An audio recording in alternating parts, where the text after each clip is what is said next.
Hi, I'm Tim. Welcome to Watchbox, and thanks for logging on. If you love this watch, email me, tmosso@thewatchbox.com. It's in the description below. Your purchase and pricing email question line for buying this or any watch you see on any Watchbox platform. Please email me directly for pricing. Email tmosso@thewatchbox.com. Today, we're discussing one of the big reversos and one of the complicated reversos. This is the Jaeger-LeCoultre Grande Reverso Calendar.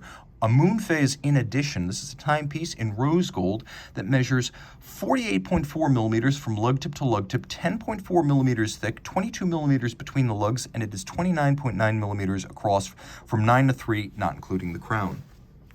Now we throw it on my wrist, which is 16 centimeters in circumference, and I would recommend wearing it on a wrist no smaller than mine. We'll zoom out a little bit so you can get a better sense of it in proportion to my whole arm. But you can see as large as this watch is, it's not thick, but it is broad. I would recommend it for a wrist no smaller than 16 centimeters circumference. 17, 18, bigger, not a problem. Any smaller, you're gonna have issues. But once again, it is a thin watch.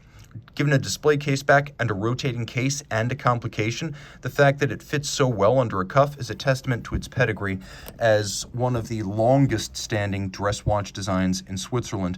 Now, taking a quick look at the hardware and the software, we have a medium rectangular scale alligator leather strap. It's dark brown. You can see it features a monotone stitch, very little bolstering, though there is some to give it some volume. There's a folded edge, and then on the underside you can see calf skin. It's a new JLC factory strap. You can see there is no gouging, there is no crimping, and it features pull tab spring bars, so you can easily remove the strap from the case just by withdrawing the bar, and it pops right off. A rose gold pin buckle, recognizing that the watch may be adjusted on the fly, and then the historic Reverso case, which looks like a rectangle when you view it online, but from any other angle, it's surprisingly curved. Curvaceous, sinuous, and sexy. You can see it has a wonderfully vaulted profile with the gadroons or strakes wrapping all the way around the case from one side to the other. That's a long-time styling element that's part of the machine age Art Deco conceit of the watch.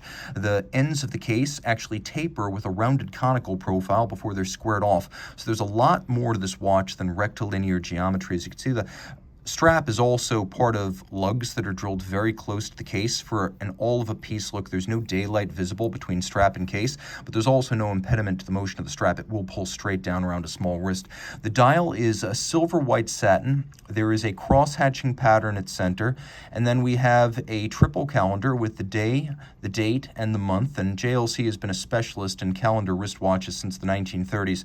There's been one in the catalog almost constantly decade after decade since that time, and this is the latest in that line, incorporating the elements into a reverso, which is the JLC iconic shape. So you get two different JLC historical traditions, the reverso and the calendar watch. Now we have coaxial, a pointer date with a moon phase down at 6 o'clock, and blued baton-style hands with a little bit of a broadsword flare at their end. There's also an applique rose gold JLC logo with a dental molding pattern around the outside. There's a sort of notched dimple-style guilloche, and then vertical Art Deco-style Arabic numerals. Now flip it all over. You can see inside the chassis there's engine turning. On the reverse side there's vertical satination. This is 30 meters water resistant. It goes through the master 1000 hours control, which is a test of power reserve, durability, chronometry, and water resistance. First created in 1992 and extended to all reversos after 2004. The master 1000 hours control, which tests the fully assembled watch, was one of the first in-house tests to go beyond the requirements of the COSC. Now the movement is JLC manufactured caliber 843. You can see that it's been shaped to fit a rectangular case, though it's based on the old 822 architecture, which means it's a little bit undersized for this case, but again, it is the right shape.